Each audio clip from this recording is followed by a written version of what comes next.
$1 on all varieties of Pretty Lady grapes, only $3.99 per pound. Fresh boneless sirloin pork chops, $3.99 per pound.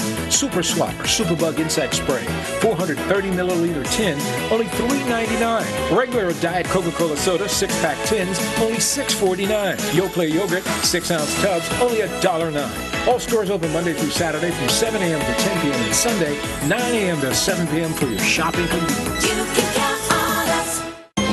Live from Bermuda Broadcasting, this is ZBM TV9 News. Good evening, everyone. It's Friday, October 20th, 2017. I'm Jasmine Patterson, and thanks for joining us tonight. The Under-17 girls Jamaica-Trinidad match is in the second half with a score at 1-1 in Haiti. If that score remains as it is, Bermuda will advance to Nicaragua. Earl Basin is standing by and will give us the results as they come in. And topping our newscast, government is considering plans to open a police station in the old town of St. George. It follows years of complaints from residents there that the newer police station at Southside is not adequate and that the old station should be reopened. Wayne Keynes, the National Security Minister, brought up the issue in the House of Assembly today when he discussed policing in St. George. Here's what he told Gary Moreno outside of the chamber. I think the misapprehension was that the Bermuda Police Service were tied to Southside. Initially, the building in the town of St. George's was under repair. It is still under repair, and it's not in a position for anyone to move in. There's a problem with the ceiling, and there's a problem with the joists. And so what we're simply saying is that whilst we like Southside, that is a good place, and we also share it with the police station as well with our criminal investigations department. We're not tied to Southside. So if we find a location in the town of St. George that is suitable, that meets all our needs, then we move into the town of St. George. But we have to look at the budgetary constraints as well, because that is just not, we just can't move for moving's sake. And so there are a few things that we must consider. But the main thing to let the people of St. George know is that if there is an increase in the population, if there is a major hotel development, or if there is an increased cruise ship presence, like we did in Dockyard, we create a satellite police station to make sure that those needs are met. There are plans to expand the number of CCTV cameras mounted in St. George in a bid to help fight crime. At present, we have 2 CCTV cameras in St. George, and there is a plan to increase that number and to tie the CC camera into the policing footprint of the town. What about the actual policing of the town? Because we had the former MP for that area, Mr. what's his name? Kenneth Bascom, complaining that perhaps there needs to be a heightened presence if there is not going to be a formal police station in that area. Is that also being considered? Well, when the police officers look at policing and policing's plan, it is not just met on the word of others. What they do is that they look at the footfall, the amount of people in the city, and they look at crime statistics. What the crime statistics show that the town of St. George's and St. George's in general have a very low crime rate. However, speaking to us outside of the chamber, Michael Dunkley, the MP for Smiths North, believed the minister's statement on St. George sounded awfully familiar. And as far as the Minister of National Security is concerned, everything he said could have been a statement that Minister Barron gave 6 months ago. There was nothing new in there. What was surprising was that there was no mention of CCTV in the east end of the island. We had invested significantly to add extra cameras in the area, and we wanted to make sure that we tied those into the grid so they could be seen from Prospect. Well aware that St. George's has concerns about the safety, even though it's deemed to be one of the safest areas of the island. But let's face it, we're developing a new hotel. We put new cruise ships in there. We started to attract more people, and it is a bit remote too if you have to get down there for some emergency. So we wanted to make sure that the people feel comfortable with their safety. The perception was there, and I was surprised, honestly, Gary, that the minister was unable to answer the questions about the CCTV cameras, because that would have inherently been part of any report that he received or any questions he asked about the east end of the island. The camera system plays a very valuable tool. It can be watched right from Hamilton. That was the intention, and real-time information can be sent back to the officers on patrol, or can be sent to Southside and say, look, we think there's some things that has to be checked out. Now, the minister did commit to get back, but I'm not going to hold my breath when he's going to get back to me on it. It could be argued that this was first announced under the former administration, but it was not implemented. What was the reason for that? No, I wouldn't say that. The last I was aware of it, that the cameras were being installed, and they should have been hooked up at that time. So I don't know since the election if the policy have changed or where we've gone from there. The administration that I was premier of, and before that when I was Minister of National Security, we made a significant development in cameras from one end of the island to the other, and we've had 2 improvements to that since that time. Elsewhere, government is moving forward with pledges to improve the standards of conduct of all government ministers through a more strict code of conduct. Details of the new code came from Lavita Fogo, the Minister for Government Reform, in the House today. In the new Ministerial Code of Conduct, still to be tabled in the House, ministers will be required to report anyone who tries to influence them or who offers hospitality to them. As stated in the ministerial statement, for instance, we have shored up with ministers the fact that they will have to report on any activity that may, in any essence, put them in a situation where it might be deemed to have influence in terms of how they go about doing their ministry work. Well, I'm glad that you mentioned that, because we've received word that the Speaker of the House of Assembly is part of an organization that is seeking to put a bid in to perhaps purchase the island's sole electricity supply company. Any word on that? I have no knowledge of that, and so I would not speak to that. If that is in fact proved true, what does it mean for the government? I am sure that even the Speaker knows that as a member of Parliament, and he sits at the head, that there are certain requirements of him, and over and beyond that, I cannot speak to what's happening in his private life. Premier and Minister of Finance David Byrd explaining to MPs the purpose of his recent visit to Europe and the aim of discussions with various leaders during that visit. Premier Byrd making it clear that the current upheaval in Europe, given the advent of Brexit, as well as changes in leadership, means Bermuda will now more than ever need to educate others about its business model and reputation. The challenge that we have as a country is that we should not be engaging only when we feel as though we need to, but we should be constantly engaging. And as I've stated on numerous occasions, the government will look into making sure that we have increased engagement not only in Washington, D.C., where we're facing threats, but also in the European Union, which is important as an important trading partner, especially for our insurance and reinsurance companies. Is that message about Bermuda and its compliance and so on getting through, do you think? Absolutely, it's getting through. Bermuda is a leader in this space.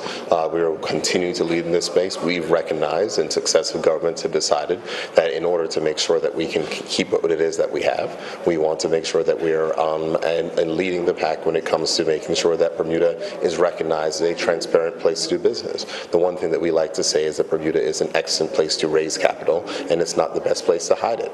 That's not what Bermuda is about. So from the perspective of what we're doing, we want to make sure that when it comes to issues of international tax transparency, we are leading, and that's where we'll continue to be. In terms of the OECDs, I understand that you had discussions with the minister responsible for the overseas territories, with the minister responsible for the overseas territories. What were those discussions, and where did it lead to? Well, the discussions, for the most part, it was introductory. We did discuss things relating to the JMC, which is the Joint Ministerial Council meeting, which takes place with all overseas territories, which will be happening in November. So we spoke about those issues. We spoke about issues related to the overseas territories in my role as the president of the Overseas Territories Association. Stay with us. More news after the break. Price Rate is your one-stop shop with something for everyone. Household goods for kitchen, bedroom, and bathroom. Aisles of bulk groceries at value prices. A complete selection of fresh meat and produce. And an extensive range of frozen items to cover every meal. Wines from around the world and beer and liquor at discount prices. Visit Price Right at our 2 locations in Pembroke and Warren. There's always something new and always something for everyone.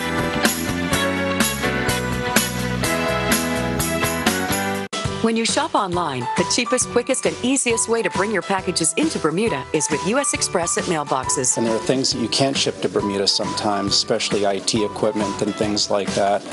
It's just easy to put in a U.S. address, and it just gets there every time. They notify me immediately when the packages show up. If they need an invoice, I send it to them, but when I show up here, it's ready to go. Sign up for a U.S. Express account at www.mailboxesunlimited.com today. Bermuda Broadcasting streams the news live on Facebook. Go to Facebook and look up ZBM News 9 and press the like button. You'll get notifications just before the news starts each night. And all of our newscasts are stored there so you can watch them 24/7 at your convenience. Bermuda Broadcasting wants to make it easy for you to stay up to date with your local news. So please sign up to watch us on Facebook Live 24/7 for up-to-date news from Bermuda Broadcasting. And as promised, we have that update from Earl Baisden. Jamaica has taken the lead against Trinidad 2-1 with some 15 minutes left to play. Back to news. The co-owner of Robertson's drugstore breathing a sigh of relief today following a devastating fire that broke out. Now 6 weeks on, Robertson's, located in the heart of St. George near King Square, had a soft opening this week, and staff are getting back into the swing of things. After serving the community for the past 90 years, the family-owned Robertson's drugstore went up in flames 6 weeks ago on September 2nd, causing the most destruction to the roof and top floor, plus smoke and water damage throughout the building. Thankfully, though, no one was hurt. The cause of the fire has been identified as a window air conditioning unit on the rooftop floor. A structural engineer this week deemed the building safe to occupy, so now the business has resumed. Co-owner and store manager Joy Rothwell says staff have been working around the clock. We were partially reopened within a week, which involved the whole of the staff team working 10 hours a day to get it all cleaned up and ready to open downstairs. And then we had certain people working downstairs, other people working at the fire sale, and then the rest of the team working on the main floor to get that ready to reopen on Monday. It's been 6 days a week, full days, working on it, sometimes Sundays as well for some of us. But we managed it. Yes, and we kind of keep thinking, gosh, it's only been 6 weeks, because it feels like a lot longer than that because it's been such hard work, but it's a quick turnaround. Quite a dedicated staff you have. Absolutely, absolutely, yeah. One of the staff members busy at work who we briefly interrupted to speak with, sales floor supervisor Amber Smith, says she's thankful as the fire could have been a lot worse.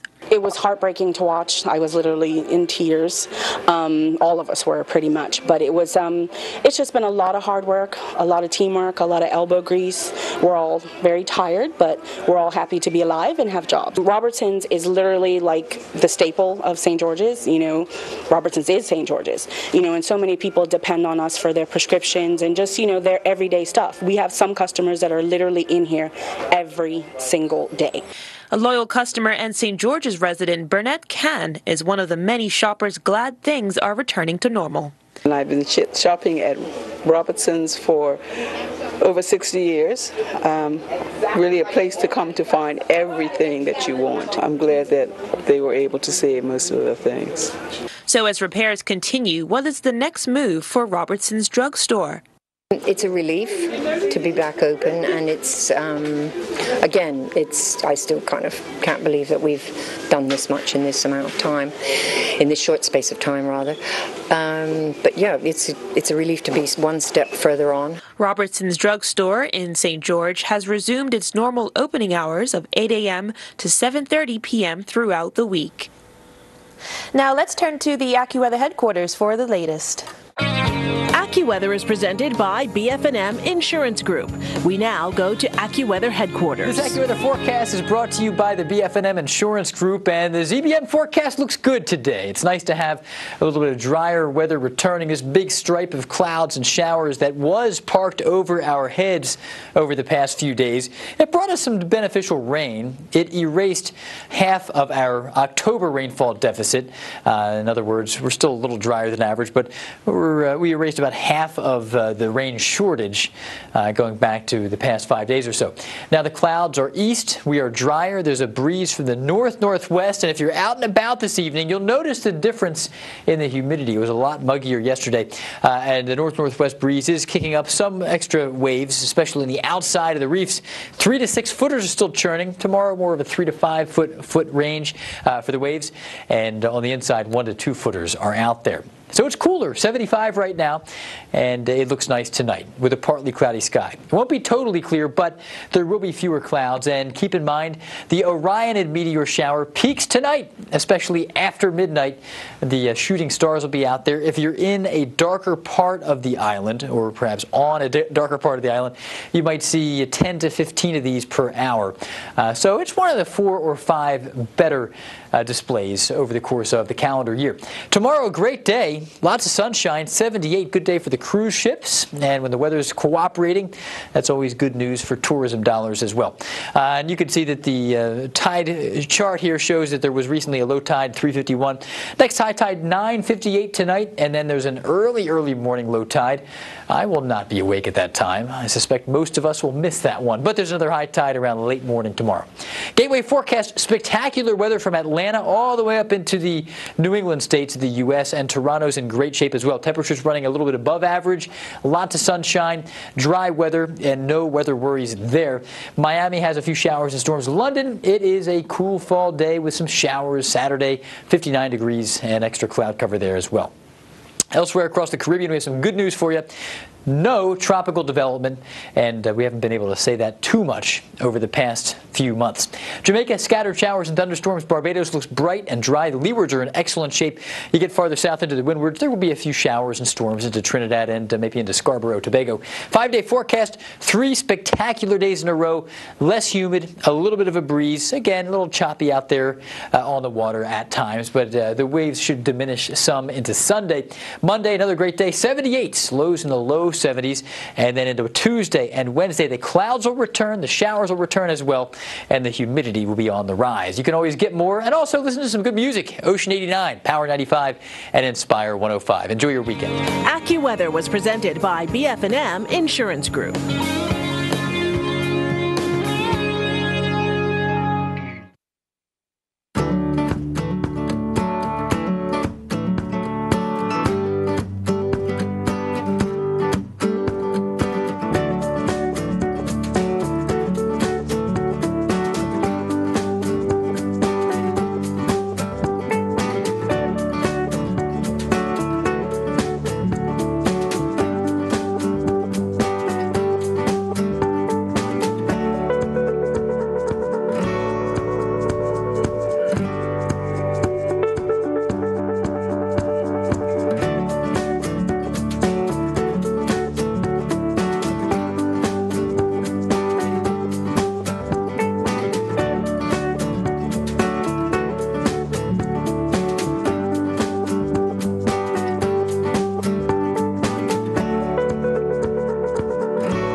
Doghouse, where we all end up, presents Undefeated Bermuda. Let's get ready to rumble! In the red corner, representing Bermuda, it's Nikki Nifty Bascoul! And in the green corner, representing Portugal, it's Fabio Hands of Stone Costa! International referee Steve Smager officiating the event. It's live at the Fairmont, Southampton on November 11th. Doors open at 7 p.m. Event starts at 8 p.m. Free Bermuda and Portugal flags at the gate. Tickets are $75 for general admission, $150 VIP ringside. Tickets sold at Sports Source Hamilton and Wharf, Audiovisual Hamilton and Somerset, Fairmont, Southampton. Tickets sold online at ptix.bm. Sponsored by the Doghouse, Tesaris Gas Station, the Royal Gazette, the Sports Source, Audiovisual Electronics, Sousa Landscape, the Island Shack, Fresh and Hungry, Arnold's Family Market. See you at Defeat.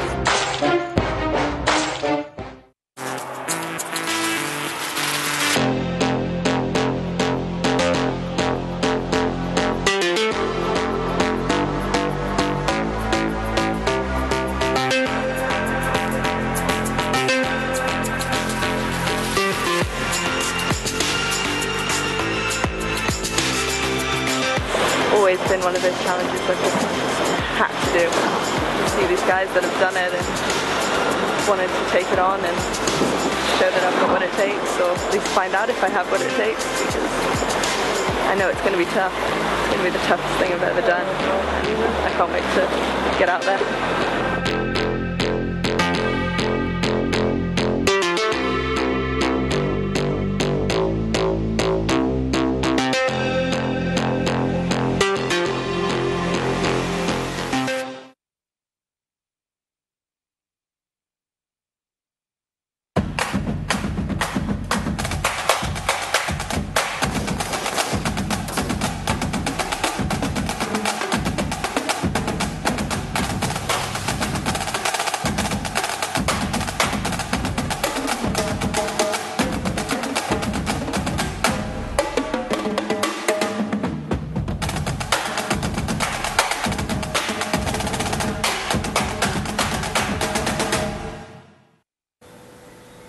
And here we have it, everyone, the moment you've all been waiting for.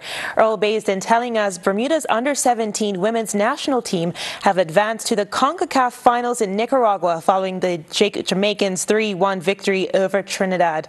Bermuda finishes on top of the group, thus claiming one of the automatic spots. Well done and congratulations, Bermuda.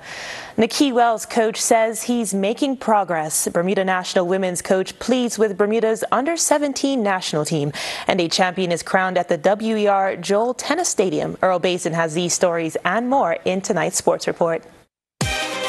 Nikki Wells will need to get more minutes under his belt before he will be available for selection for Burnley, according to boss Sean Deitch. He's getting used to the players, used to what we do, the whole feel of the environment. And for him, you're right, it's what fans just give him a view of it. It is like his pre-season. Now, in a pre-season, you'd never just play 190 minutes and go, right, you're fit. You just wouldn't do that. So therefore, he needs a run of games now, back-to-back games, to get his real inner fitness and his real sharpness up. Then we'll look at the idea of him coming into the squad, you know, in his real form, where we actually consider him one who we can pick again, you know. But at the moment, still in that sort of early phase, game phase, if you like, of pre-season, the support work's been done. Now it's about getting 90 minutes and over a constant basis. Bermuda's historic night in Haiti was a sweet one for all involved. It was special for two coaches who could not make the trip. Head coach Nikita Robinson is expecting, and assistant coach Vance Brown is due to get married, with Robinson taking us through the game from her position. When I was following the match in the first half when we went up 3-0, I had noticed that the coach was playing a slightly different formation than the first game. And as he said, he had to make that adaptation to suit the opposition, and it worked. And so, you know, that's phenomenal. Then we lost the feed, and it was a bit nerve-wracking for 45 minutes. However, I was never really concerned, even when they scored their first goal, as the time ticked on, because I knew that our girls are resilient. I knew that our girls will play out their stuff. The team has great character, and so at the end, 3-2, would have loved it to stay 3-0, but a W is a W. 3 points is what we needed, and it's what we got. The Bermuda ITF Junior Open Tennis Tournament Girls Under 18 Final took place earlier today at the WER Joel Tennis Stadium. The final featured number 2 seed Annalie Olivelli from Great Britain against the number 4 seed Marcella Cruz from USA. Olivelli dominated the early part of the first set and took a 5-love lead, but Cruz dug deep and ran off 7 straight wins to claim the first set 7-5. Cruz would comfortably win the second set 6-2 to claim the Girls Under 18 title. We asked Cruz about that comeback in the first set. I think I just focused on staying positive, number one, and just to remind myself to keep fighting and keep competing, and I just kind of relaxed and cleared my mind and started swinging and going for it.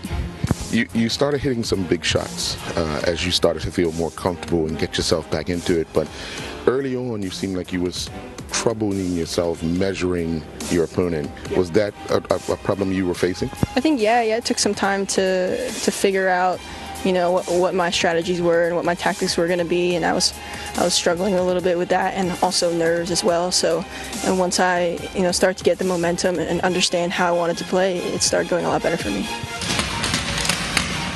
Dominique Mayo and Nicole Mitchell will compete in the Elite Caribbean Cycling Championships this weekend. Saturday we'll see Mitchell compete in the women's time trial, with Mayo competing in the men's road race, and then on Sunday the events are reversed. Both are aiming to qualify Bermuda for the 2018 CAC Games by finishing high enough in the competition. The CAC spots go to the top 2 women and 4 men in the time trial, and then the best 3 women and 6 men in the road race will all earn spots. Current world squash rankings have been released, and now we take a look at Bermuda pair Noah Brown and Micah Franklin. Franklin finished 2016 ranked 167th, but 10 months into the year, Franklin is now ranked 179th. Brown ended 2016 ranked 257th. Brown became a professional in March of last year and was ranked 422nd a year on. Now he steadily moved up to the 218th ranking spot. Jillian Teixeira and Tyler Lopes began competing in the Animo Cup indoor international horse jumping event in Belgium. Competing in the 1.25 meter in 2 phases class, Teixeira and Chakova finished second. They had a clear first phase time of 48.81 and turned in a clear second phase time of 31.81. Teixeira and Amarula finished 52nd competing in the same class. They clocked a first phase time of 59.11, but they had one time fault before clocking a clear second phase time of 46.19. Lopes, also competing in the same class, was riding Escalada. They finished 78th, this after a clear first phase time of 46.86, but they had 4 penalty full points in their second phase with a time of 40.36. Rochelle Olympic have gained the services of youngster Milan Butterfield on loan from Walsall. Butterfield is a tall and highly rated midfielder who had joined Walsall following a successful trial during the summer of 2016. A regular in their reserve team, he spent some time out on loan at Vanamara National League North outfit Leamington earlier this season. Butterfield is quoted as saying, "I think my spell with Leamington has prepared me for my next loan spell because I'm playing men's football again." He goes on to say, "This move will link me up with fellow countrymen Dale Eve and Jaquil Hill at Dale's Lane. This is a really good chance for me to express myself." End quote.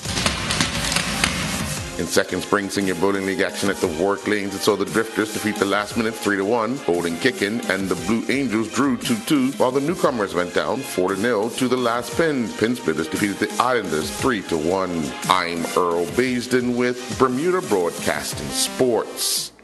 You can count on us. Fresh green beans, only $2.99 per pound. Fresh Purdue chicken thighs with drumsticks, only $2.39 per pound. Carolina rice 5-pound bag, only $6.29.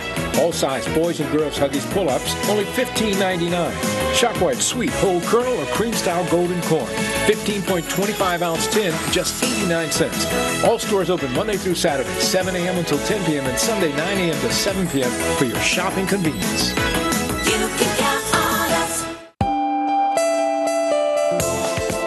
Hi, I'm Charles Webb, inviting you to join me on Monday nights at 8 for Season 2 of Inside Bermuda Homes, a program showing how Bermuda lives. That's Monday nights at 8 o'clock on ZBM TV9 for Inside Bermuda Homes.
science, the environment, and politics will be on the discussion table this Sunday during the latest ThinkFest installment. It will feature Bermudian Kevin Miners, who is completing his PhD in mathematics education.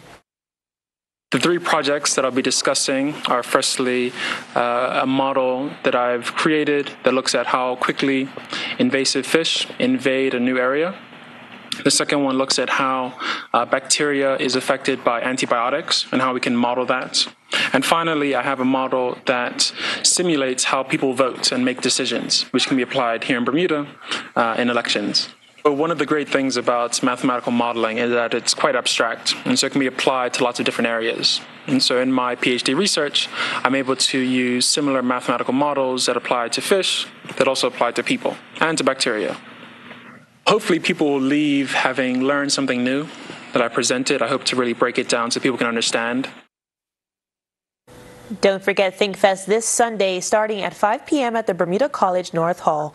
That's all we have for you this evening. I'm Jasmine Patterson. Thanks for watching. Good night. Jasmine Patterson's wardrobe and makeup is provided by Gibbons Company.